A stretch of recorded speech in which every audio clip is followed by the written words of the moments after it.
Okay. So, hello, everybody.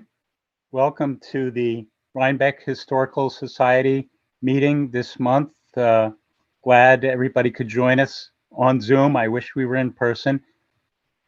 And I'm going to attempt to do the screen share so that I can do my PowerPoint presentation. And I'd like to thank Michael and David for inviting me back. It's such a pleasure to be with my local history folks, our neighbors from Statsburg right down the road in Rhinebeck. So bear with me while I share screen. I'm Fraser. I'm the educator at Statsburg State Historic Site, a place that I know most of you know very well, the Mills Mansion. And my presentation tonight is called A Life in Service, a look at the people who worked in the Hudson Valley mansions in the Gilded Age at the turn of the century. I don't have to tell you folks that in the Hudson Valley, the great estates were owned by people whose names are famous in American history, the Rockefellers and the Astors, the Vanderbilts and the Livingstons, Jay Gould and J.P. Morgan. But what about the people who worked on those estates? We're going to take a look at their lives today. Now, of course, what I know best is Statsburg. So I'll base my talk around Statsburg, but you'll be able to extrapolate easily. When I talk about Statsburg, you can imagine what servant life was like at smaller Hudson River estates, like Wilderstein outside of Rhinebeck, or larger local estates that were even larger than Statsburg. Okay, I have to admit that is not a Hudson River mansion. That is actually Highclere Castle in England, the setting of Downton Abbey. You guys knew, right? In a talk about servants, you must have known I was going to drag Downton Abbey in here somewhere. And for people who haven't seen Downton Abbey, I'll try not to belabor the whole Downton Abbey connection throughout the talk. But for folks who did see Downton Abbey, didn't it bring the servants to life? Didn't it make you care about the people who are the servants in the show? Now, I want to go to a specific moment in time. I want to go to the spring of 1896. In the spring of 1896, Catherine Harper, the housekeeper at Ruth Livingston Mills and Ogden Mills fabulous mansion, Statsburg, Catherine Harper, the Irish housekeeper, was hiring maids in the spring of 1896. And Frederick Thompson, the Mills's English butler, was hiring footmen. Well, why specifically in the spring of 1896 were they hiring at Statsburg? Ruth Livingston Mills, the owner, grew up at Statsburg in the 1850s and the 1860s. And when she was growing up there, it was an important 25-room mansion built by her great-grandfather, Morgan Lewis, the former governor of New York. But for Ruth Livingston Mills, who aspired to be the queen of society, a 25-room mansion didn't reflect her vast wealth and what she hoped would be her influence. So she hired one of America's greatest architects, Stanford White, to enlarge her childhood house. And when Stanford White was finished, come spring of 1896, Statsburg had been enlarged from 25 to 79 rooms. And that's the house that we know today. Now, 25 rooms to 79, that's like a 200% increase, right? There's more than 50 additional rooms. What does that mean for Catherine Harper, the housekeeper? Well, what it means is there are 50 odd more rooms to clean. She's going to need more maids. What's it mean for Frederick Thompson, the butler? Lots more rooms mean lots more overnight guests. There are a lot of bedrooms in there. Those guests are going to be staying for dinner. He's going to need more footmen to wait on them. help wanted in 1896. Where are they going to find help? Who's working in these Hudson Valley magazines? I knew I was going to say that. These Hudson Valley mansions at the turn of the century. Well, certainly local folk. You know, the big estates were like factory towns. If you live in the nearby village and there's a big estate, sure, you can get a job there, but there's lots and lots of jobs. So they need more help. Well, where else can they find people to work on the estates? At the turn of the century, immigrants were flooding into the United States looking for a better way of life, and they all need jobs. So if you're an immigrant right off the boat and you're coming into New York, can you get a job at one of the great estates? Well, yes, they need a lot of help. The American estate owners were deliberately imitating the European aristocrats. They were building huge mansions on vast estates, and they were cramming them with servants. So they're going to need a lot of help. Well, what are the jobs? There are maids and there are footmen. There's a chef and the chef's under chefs and a pastry chef, which I think is a great idea, don't you? Don't we all need a pastry chef? There's the scullery maids and the kitchen maids. There's a full-time electrician. Outside of the house, on these great estates, there were often farms. There were extensive grounds and gardens. Think of all the horses working on these great estates and how many people were needed just to care for the horses. Ogden Mills, of course, had his yacht in the Hudson River. The yacht had its own captain and crew. Inside the house, you might have as many as 24 people employed. And outside the house, really a small army, 30, 40, 50, as many as 60 people. So they're going to need a lot of help. Now, if you'll bear with me, as my imagination runs amok, I discovered this photograph of a turn of the century maid, and I want to use the photograph for my talk. I don't know who this person is, but I just thought it was the greatest picture. Look at that personality. You know, look at the spunk there. There's somebody who's going to go far. That's a determined young woman. I don't know who this is a picture of, but I'm going to pretend I want an Irish maid to use as an example. And I'm going to use this picture that I like so much to be my Irish maid. I'm going to give her an Irish name. I'm going to call her Katie O'Sullivan. So here's my Irish maid, Katie O'Sullivan. She's going to immigrate to the United States to try to get a job as a maid on one of the American estates. She's going to leave her parents behind in the old country, and she's going to come to the States where, as an Irish woman, as a member of one of the largest and one of the earliest immigrant groups, she's likely going to face prejudice in finding a job. Can she get a job at Statsburg? Yes, because why? Who's doing the hiring? Catherine Harper, the Mills's Irish housekeeper. She's going to hire a young lady from the old country. Now, to go off on a little bit of a tangent, so our Irish Katie, she's not going to find prejudice at Statsburg. She can find a job.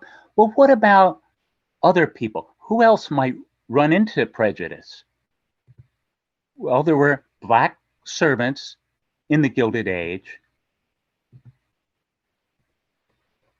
And my colleague, Zach Feith, who works at Statsburg, has recently been doing research which revealed that there were no Black servants at Statsburg at the turn of this century. And there's an irony there because Mrs. Mill's ancestors had Black servants who were people who were held in slavery before emancipation in New York in the 1820s and 1830s.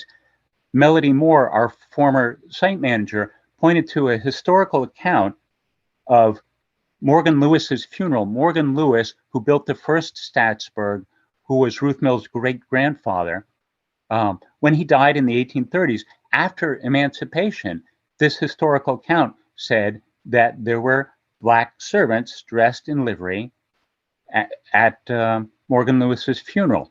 So what happens between the 1830s and the turn of the century, where there aren't Black servants at Statsburg?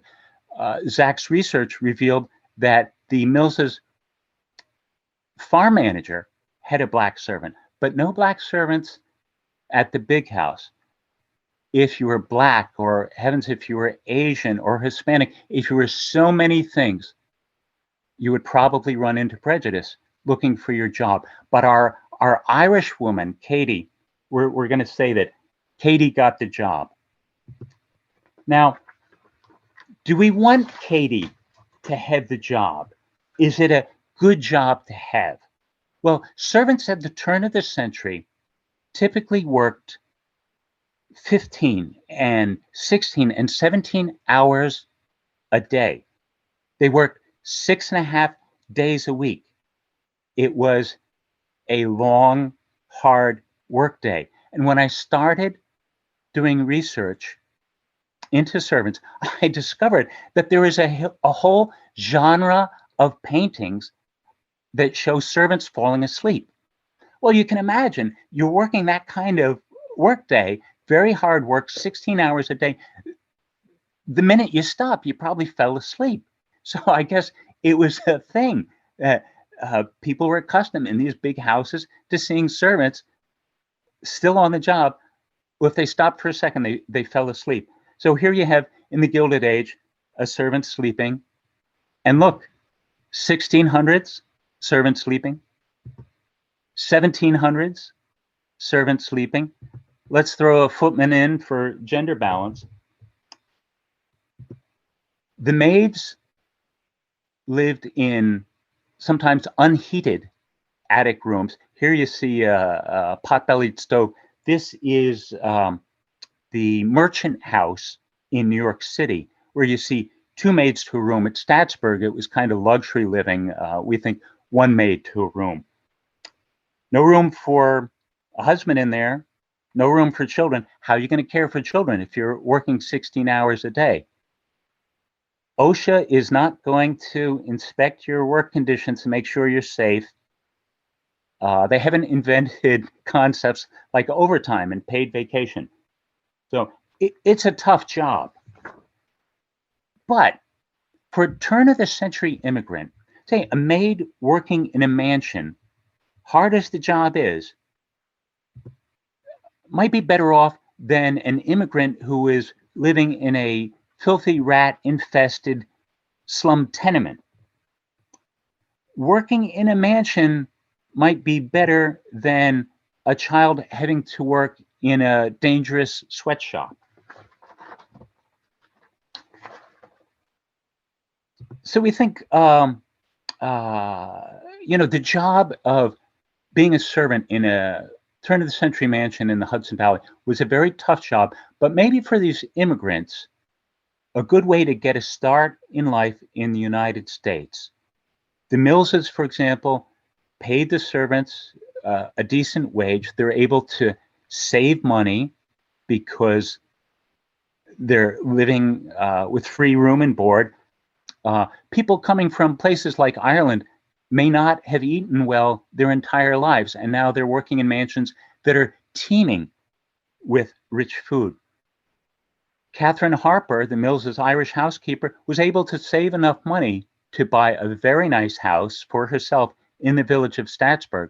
And one of the Mills's footmen married the butler's daughter, and they both earned promotions and they saved their money. By the end of their lives, they were living in a mansion in Newport, Rhode Island, and they had servants of their own. Now, the servants that Catherine Harper was hiring in 1896, she was hiring people at the zenith of the age of these great estates of master and servant. In England, in 1900, there were more servants than there were any other occupation. There were more servants than there were farmers. There were more servants than there were factory workers. In England, even people with modest incomes would have at least one servant, some poor maid of all work who had to do everything. Because, you weren't considered middle class if you didn't have at least one servant. Catherine Harper hiring these maids in 1896, it's the zenith of the world of these great estates filled with servants, but they're the last generation. In one generation, this world will go away. If, say, my fictional maid, Katie, say she's 18 when she gets hired in my imagination, she gets hired at Statsburg. Well, before she retires, by the 1930s, this world will have almost entirely vanished. Not 100%. After the 30s, there's still mansions and servants, but the world has largely gone away. So tonight we'll look at a day in the life of a servant, and towards the end we'll talk about what happened. How did it all go away? And I'll remind you that if you put questions in the chat box, Michael can let us know what the questions are, and I'll be happy to answer them. And I'll make a pause later on and see if we've got some questions. So here's a footman's bedroom at Statsburg. Now, you see, this is not too bad, right? There's a window for light and ventilation. Up on the right-hand wall, there's a radiator. So there's heat. Look at the furniture. That is quality oak furniture. That's not broken cast off from, thrown out on the street that people picked up to furnish the servants' area. It is possible that the furniture was all acquired in 1896 by some firm that made suites of furniture for servants' quarters. So maybe the Millses go and they order 16 oak beds and 16 dressers and this sort of thing. Now, it's a footman's room. Who do you think cleans it? The footman's a servant. Does the footman clean his own room? No. Now it's time to introduce the concept of status. Upstairs, there's status. Downstairs, there's status. Footmen were considered higher status than maids. Who cleans the footman's room? A maid. And who cleans the maid's room? A lower status maid cleans the maid's room. Young people were hired, sometimes very young, to be the lowest status of the servant world. Children as young as 11 or 12 were hired in mansions to work. A woman like this, a girl like this, would be called a tweenie, in between. She's not a maid yet. And the male equivalent would be the hall boy. So they're only young children, but they're working. It's the days before child labor laws. To balance the equation a little bit, think of children living in utter poverty in some village near a mansion, not having enough to eat, maybe dressed in rags. If the kids go to work at the mansion, not to defend child labor, but before child labor laws or something to help those kids, when they go to work in the mansion, they get enough to eat, they get decent clothes to wear, and they're learning a profession. The tweenie is learning to be a maid. The hall boy is learning to be a footman. So there's a road to future employment for them. Now, another aspect of being a maid, no room for a husband, no room for children. You're working 16 hours a day. You have no time to care for children. So being a maid is sort of a commitment to not getting married and not having a family. If you need the job, you can't quit and get married. If you do want to get married, in a lot of places, it's likely that you'd get fired, because how are you going to work 16 hours a day and be married? And they expect you to be on call for anything 24 hours a day. So that's why you're in the attic, just a call away. So if you get married, you might lose your job. Now, the maid will start her day in her room. She wakes up very early, and of course, the first thing she does is put on her uniform.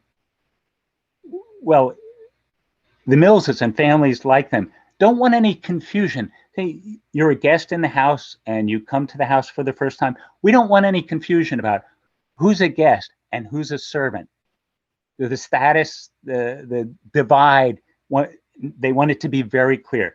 So the servants will all be wearing clothes that you can easily identify. This is a servant and this is a fellow guest.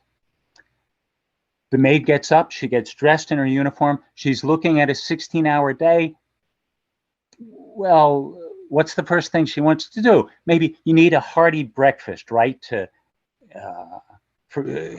gather your strength for your 16-hour day. You want to have breakfast? No, I'm sorry.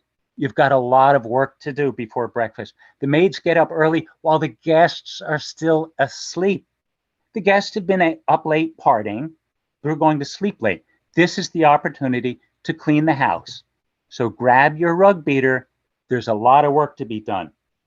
And when we talk about cleaning rooms in the Gilded Age, what kind of rooms are we talking about? Well, we're talking about rooms like this and like this. How'd you like to clean this room? This is Mrs. Astor's picture gallery in her Fifth Avenue mansion. Imagine dusting all the frames of the paintings there. You better be careful, because if you ruin one of those old masters, you're going to be in big trouble. And as the maids clean these rooms, the enemy of the turn of the century maid is lurking in every room. What is their enemy? Coal. All of these mansions were heated with coal furnaces. That meant that the very atmosphere was filled with coal smoke. Everything in the mansions was covered in coal dust. Now at Statsburg, where I work, there probably has not been a coal furnace there for the last 75 years.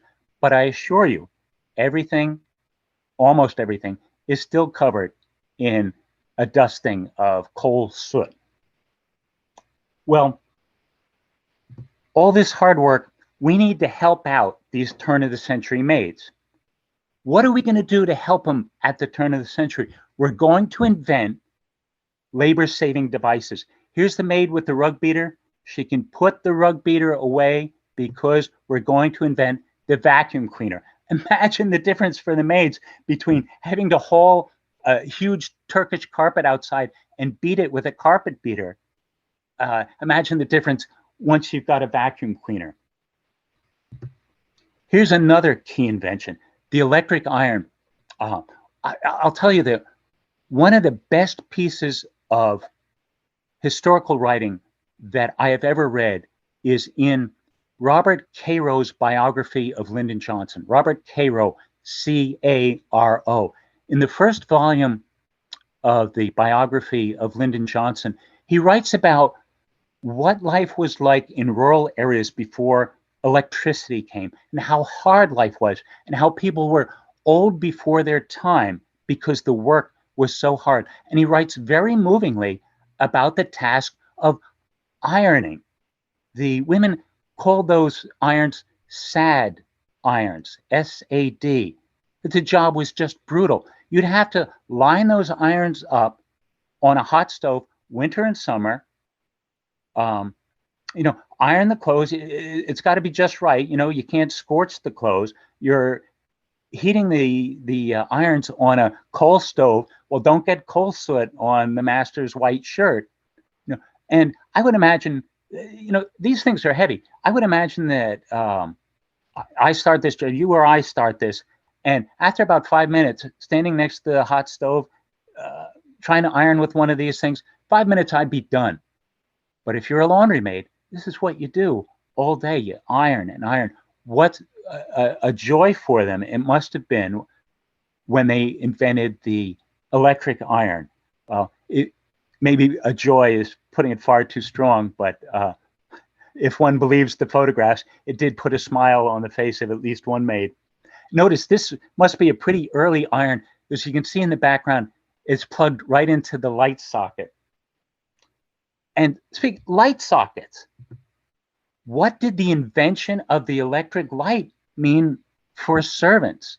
Well, before electricity, you had gas lights, and I suppose the gas lights weren't that much trouble as long as, you know, the house didn't explode. But before the gas lights, you had lamps, oil lamps, kerosene lamps. Well, what did that mean for the servants? What it meant was that they had to spend the whole day filling up the lamps, trimming the wicks. The chimneys would no doubt, in spite of their efforts, get smoky, so you have to clean the chimneys over and over again. Just imagine the difference when the electric light was invented and they could light a huge mansion just by flicking a few switches. Now, the vast mansion finally cleaned, ready for the guests when they wake up to come down. Now the maids can finally go to have their breakfast. So here they are in the servants' hall. You're seeing the servants sitting down. It says in the servants' hall at dinner, but in my story, we're going to make this breakfast. So you're seeing the servants sit down to eat, and you're seeing something else. You are seeing status. Status in the servants' hall. They are sitting according to status, highest to lowest. So the gentleman with his back to us in the tailcoat, that's the butler, the head servant, sitting at the head of the table. To his right, at the position of honor in his right hand, is the housekeeper. And in this picture, men and women are segregated to different sides of the table. So if you look past the housekeeper, there are two women dressed in black. They're not in maids' uniforms. Who are they? They're higher status than the maids. Those are, without doubt, the ladies' maids, the personal servant of probably the lady of the house and maybe her adult daughter. And then sitting below them in order in the table and in status are the maids. Likewise, look to the butler's left. The first two men are not wearing footmen's uniforms. They are higher status than the footmen. And I would guess that they are probably the male equivalent of the lady's maid. They are valets. They are the personal servant of the man of the house and maybe his adult son. And then further down, you see the young men dressed in their footman's uniform. And you know, this was a factor in Downton Abbey. They never talked about it. They never made a big deal. But every time you saw the servants in the servants' hall, they were sitting in order of status. Now, they didn't segregate men on one side and women to the other side, as you saw in the previous illustration. But here you have it. Who's sitting at the head of the table? Carson, the butler. Who's sitting on his right in the position of honor? Mrs. Hughes, the housekeeper. Who's sitting on his left, dressed in plain black? O'Brien, the lady's maid for the lady of the house. And notice over O'Brien's shoulder, there are three women standing in the doorway. It's the kitchen staff. The kitchen staff don't sit down there to eat. No, the kitchen staff eat in the kitchen. Even though the chef, or in this case, Mrs. Patmore, the cook, that's a very high status position. But their place is the kitchen. That's where they eat. And a lowly kitchen maid will set the table for the servants and wait on the servants as they eat. And the kitchens in these mansions, they were vast. Here's the Biltmore in North Carolina, the Breakers in Rhode Island, houses that probably many of you have visited. Well, they were like big restaurant kitchens because maybe you've got 25 or 30 people coming over for dinner, for what kind of dinner? A 12-course dinner. And who's coming? The elite of society, the rich and famous. They have their own high-paid chefs. So they're going to judge Mrs. Mills on how good the food is. The kitchen was presided over by the aristocrat of the servant class, the chef. Now, at Statsburg, the butler was the head servant. The butler was in charge of everybody. But the chef was the highest paid servant. He was the talent. This is the man that Mrs. Mills would depend on to impress her guests. The chef has his under chefs working for him. The pastry chef, don't forget about the pastry chef. The kitchen maids, there's Daisy from Downton Abbey. And also in the kitchen, who else was working? Well, the scullery, that's where the dishes were washed, and that's where the tears were shed. I read 2 accounts of servants crying in the scullery. A butler wrote of his time serving in a great house. He said the scullery maids were always crying. Well, why? They would wash dishes until their hands were red and raw and cracked. And then they just have to keep on. They just keep on washing dishes. And so they'd stand there at the sink with their tears coming down their cheeks. The other account I read of a scullery maid crying in the scullery was an account of a young country girl hired as a scullery maid. It was her first day on the job. She stood at the sink and she cried because she didn't know how to turn the water on at the tap. She had never been in a house before with indoor plumbing. Now, Mike, I don't know, or David, I don't know if we're prepared to take a break for questions now. And if we're not, I'll keep going and we can do questions at the end. We'll do questions at the end, Don. Okay, good. Thanks, David. All right. Now, I'd like to go upstairs. Here's one of the fabulous guest rooms at the Mills's house. Very luxurious. The guests are staying in these beautiful rooms. And who takes care of these beautiful rooms? The chambermaids. The chambermaids clean the bedrooms. They unpack the guests' luggage. When the guests get up in the morning, they'll change the bed linens. They'll open the window and put the blankets out to air. They'll do the large tasks and the small. For example, they will make sure that the ink wells at the desks in the bedroom are filled with ink each day so that guests can sit in their room and write letters. Now, I want to draw your attention to the maid on the left. And notice she's got that curious thing in her hand. It looks like a watering can. Well, before indoor plumbing, how did you provide a hot bath for your guests? You heated water up on the stove in the kitchen, and then a maid would bring it upstairs to the bathroom and fill your bathtub with hot water from watering cans such as you see there. And notice they're standing on the stairs. At Statsburg, the distance between the kitchen and the lowest bedrooms for guests, that distance incorporates a good 50 stairs. I'm looking at that watering can and I'm thinking that's maybe 2 or 3 gallons of water. 3 gallons at the absolute most. Well, water is about 8 pounds a gallon. So maybe she's hauling 24 pounds of water up 50 stairs. And that little 3-gallon thing, it's not going to fill a bathtub. Even though before indoor plumbing, of course, the bathtubs are a little smaller. You've got hip baths.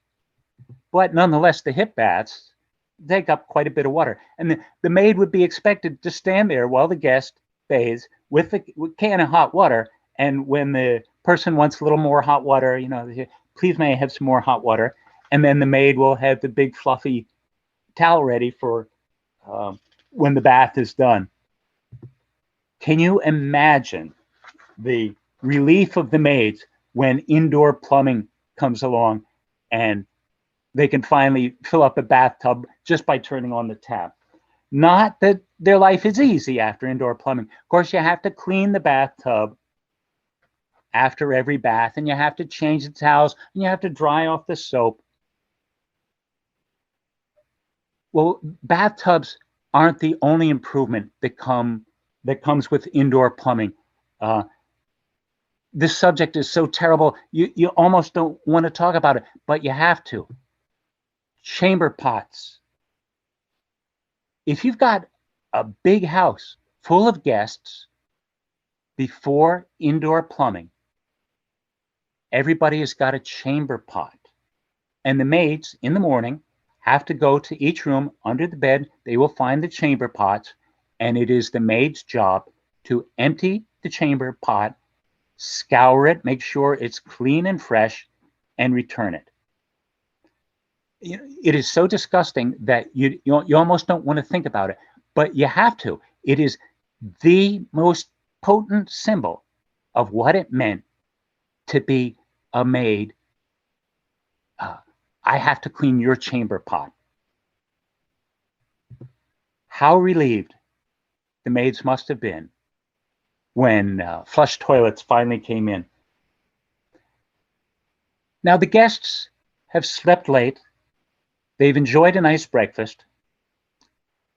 They're staying for the weekend in the country house. So they're going to, after breakfast, they will, most of them, leave the house for country house pursuits. They'll be out playing tennis.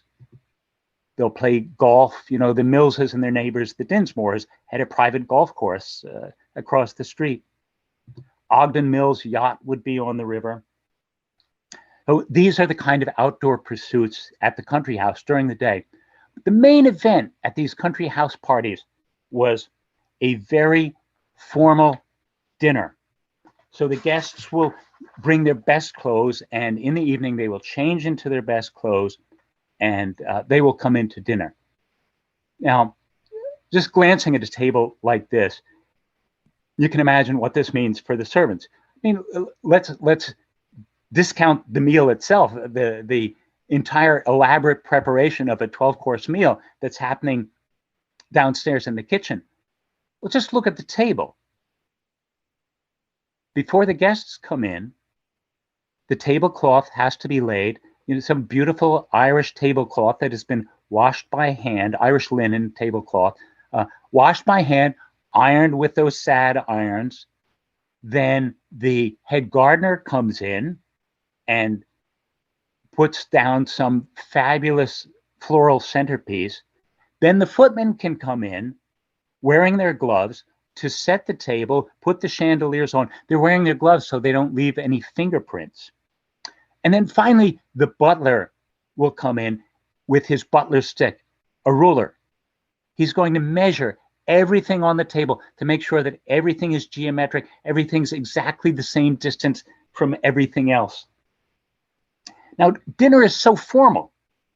The guests don't just wander in to dinner. Oh no, many of the mansions had reception rooms where the guests would meet before dinner. This is a reception room at Statsburg. Here the guests would line up 2 by 2, arm in arm, before going in to their assigned seats. Part of Mrs. Mill's duty as a hostess would be to assign seats. And in assigning the seats, there was often an agenda. And what was a common agenda? Love and marriage. The caption says, the greatest game in the world, his move. Well, what's going on in these country house parties? You're trying to match up the young people. You want your rich kid to marry some other rich kid. Let's keep the money in the family. And what better place for young people to meet where they're under the chaperone eye of so many adults? They can meet at these country house parties and spend some time together and fall in love. I would like to look at this with a jaundiced eye. I would like to look at this from Katie's viewpoint. Now, here are all these rich people coming to spend the weekend. Mrs. Mills herself had twin daughters, and she had a son born shortly after the twin daughters. So at some point, she has 3 eligible children. The house must have been full of rich, eligible potential mates for her children. Well, what about the maids? Who's working their finger to the bone to make sure that everything in the house is perfect?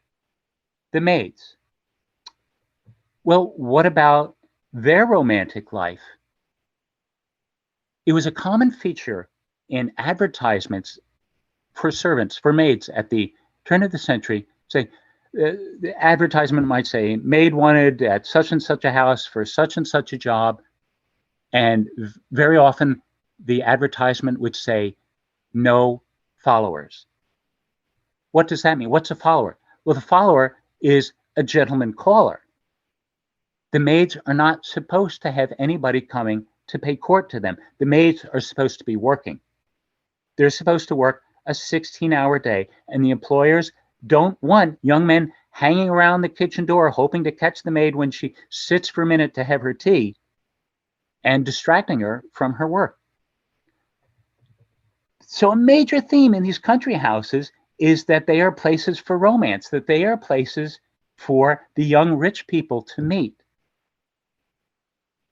And who's making it all possible? Who's making it all beautiful? Well, the servants who are working themselves to death to make everything lovely for the rich folk, but they're not supposed to have a romantic life. Now, Katie maybe works 6.5 days a week. She has that half day. She can do what she wants on her half day off, right?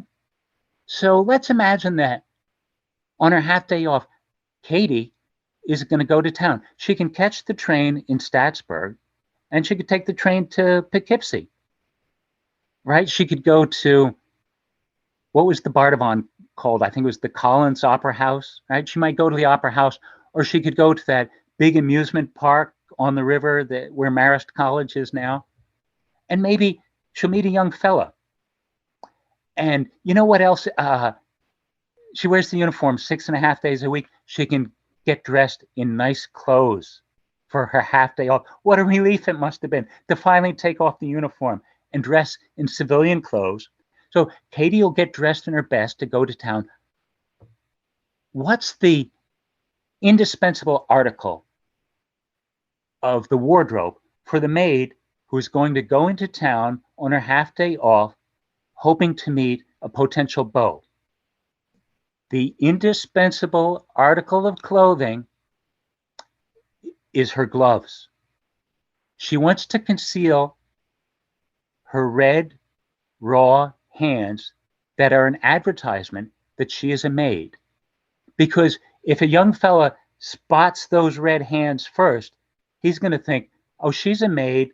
She works 6.5 days a week. When would we ever have time to court? I'm not going to get involved. But if Katie's wearing her gloves, maybe she can meet a young man and impress the young man with her charm and personality and win him over before he finds out that she's a maid.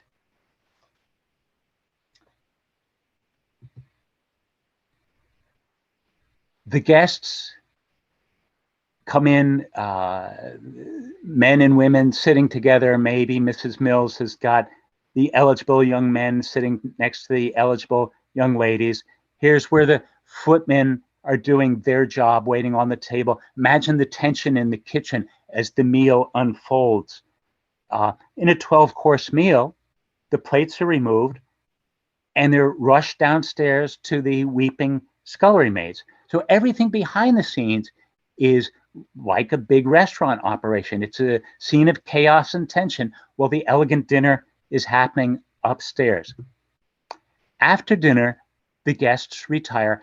And you'll see this a few times in Downton Abbey, where the men are lingering at the dining room table with their cigars and brandy, and they'll put out their cigars and they'll say, let's let the servants get in here. And then the servants can come and clean the dining room. The guests will go to the drawing room, or the men might go to the billiard room. At the Mills's place, everybody will go to the library to play cards.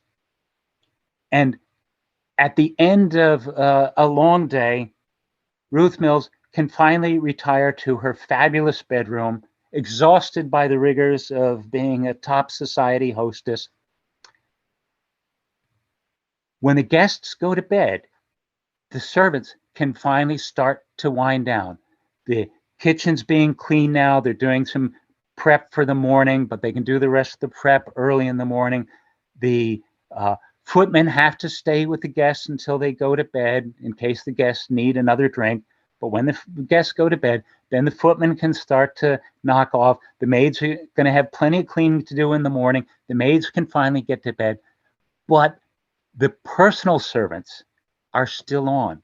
Mrs. Mills' lady's maid comes into the bedroom with her, helps her undress, helps her put on her nightgown, tucks her into bed, makes sure she's comfortable, gathers up her discarded clothing, and inspects it, because if there's a stain, the lady's maid wants to get that stain off while it's still fresh. So she's not going to go to bed without treating the stain. But finally, Mrs. Mills goes to bed, and the lady's maid can finally retire. Unless Mrs. Mills wakes up in the middle of the night and she can't sleep. She'd like a glass of warm milk. Right next to her bed, she has call buttons to summon the servants. She pushes the button called maid, labeled maid, and a bell will ring in the maid's quarters, and the maid, who has maybe finally collapsed into bed and gotten an hour or two of sleep, now the maid has to come down, respond to the bell, come to Mrs. Mills' room. Oh, my dear, could you get me a glass of warm milk? The maid's got to go to the kitchen, warm up a glass of milk, bring it back to Mrs. Mills. Mrs. Mills drinks the warm milk, gives the glass to the maid. Maid takes it back down to the kitchen. Now the maid can finally go to bed. Well, I know this sounds like a very attractive lifestyle, being a servant in the Gilded Age. You will be surprised to learn that right around the years of World War I, right around the 19-teens, a perfect storm of change came. The servants packed their bags, they turned their back on service, and they didn't come back. Well, what happened? The bottom line is that I will clean your chamber pot if I can't get a better job.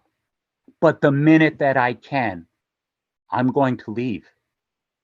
And in the years around World War I, opportunities finally bloomed for people to get out of service. If you're a woman who needed a job in the late 1800s, opportunities were few, and it's not surprising that so many went into service. But come the late 1800s, near the turn of the century, here is an engine of change right here, the typewriter. The typewriter creates a world of paperwork, and women begin to be hired to work in offices. In fact, you see it in Downton Abbey. I think it's right in the first episode. A maid has a typewriter, and to everyone's astonishment, she leaves service and takes a job in an office. And then, I don't know, 4 or 5 seasons later, she returns as the prosperous middle-class wife of a business owner. Right? So these women who go into offices as typists are pioneers. Generations later, their descendants are breaking the glass ceiling. Their descendants are women who are becoming CEOs of companies. But in the business world, maybe some of it starts in the late 1800s with the invention of the typewriter. And then when the World War came, people could leave service and become nurses. And maybe they just stuck with nursing and didn't go back to service. When the men went off to war, women went into factories. When the men came back, they kicked the women out. But maybe these women had daughters who went into factories in World War II. Rosie the Riveter. And again, these are the pioneers. Their daughters, granddaughters, great-granddaughters, they're the ones breaking the glass ceiling. What else? All these estates had just huge teams of laundry maids. But when you start to invent those labor-saving devices, like the washing machine, well, you don't really need a crew of laundry maids anymore when the machine will do it. Likewise, you remember we saw the vacuum cleaner before. But once you have the vacuum cleaner, maybe you don't need the maid to run the vacuum cleaner. Maybe, as you see here, the lady of the house can run the vacuum cleaner.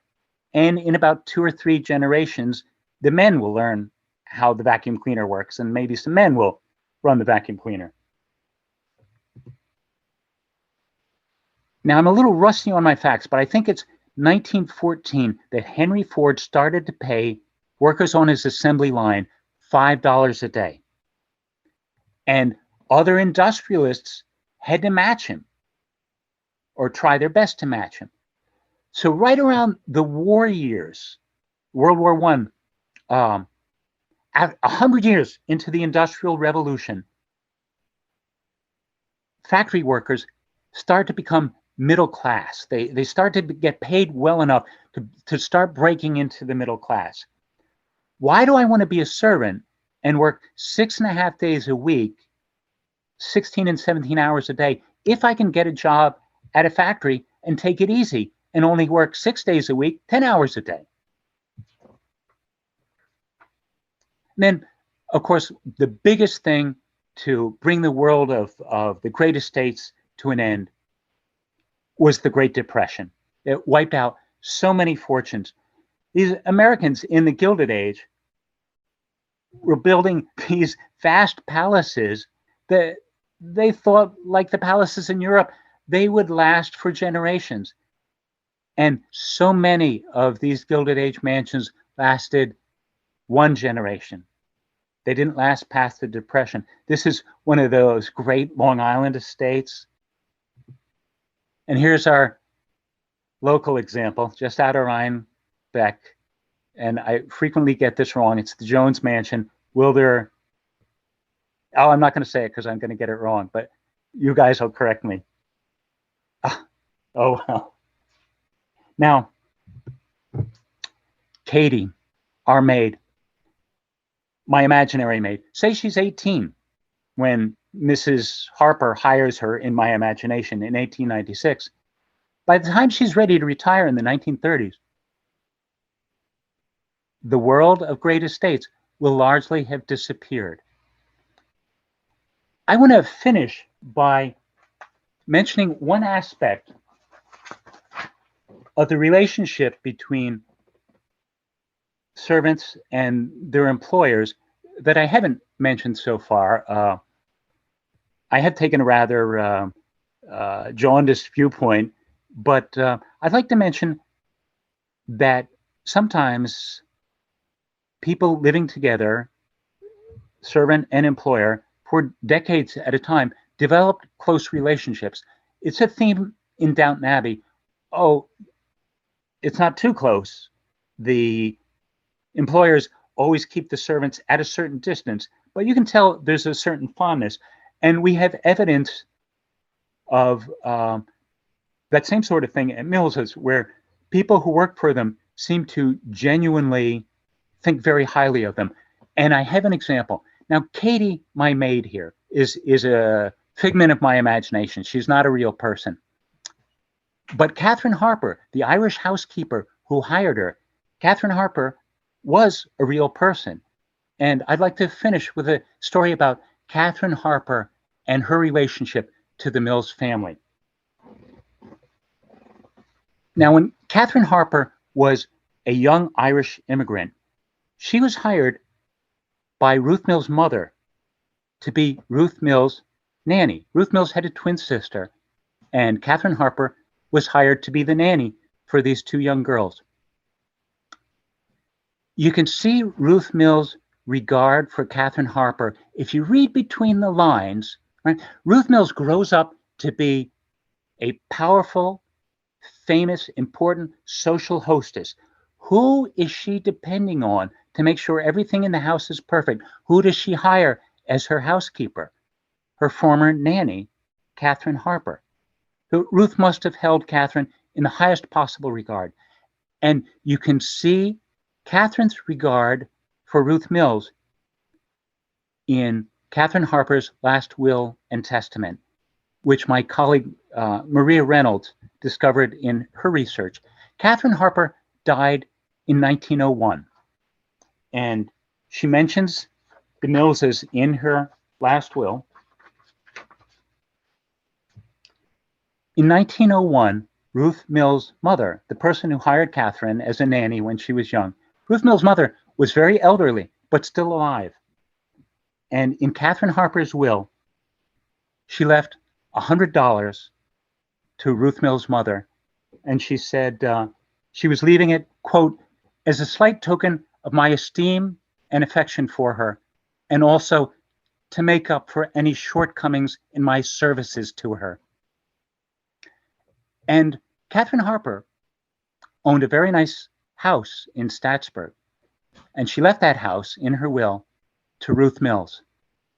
And she stipulated in the will that if Ruth Mills didn't want the house, that Ruth should sell it and use the proceeds to buy a piece of jewelry for Ruth and for her twin sister. And in the will, Catherine Harper wrote about the purchase of jewelry. And I ask that they accept the same as a memento of the love and devotion of their Nana. And on that heartwarming note, I would like to bring my very long remarks. Oh, here's her will. I'll bring my remarks to an end. I want to thank you so much. Oh, you're very welcome. Really It's such a appreciate it. pleasure for me. I'm glad. And thank you so much, Don. Great job. I mean, just a great job. Thank you. Thank you. Thanks so much, everybody. See you in person next time. Hi, God willing, yes. Thank you. Thank you.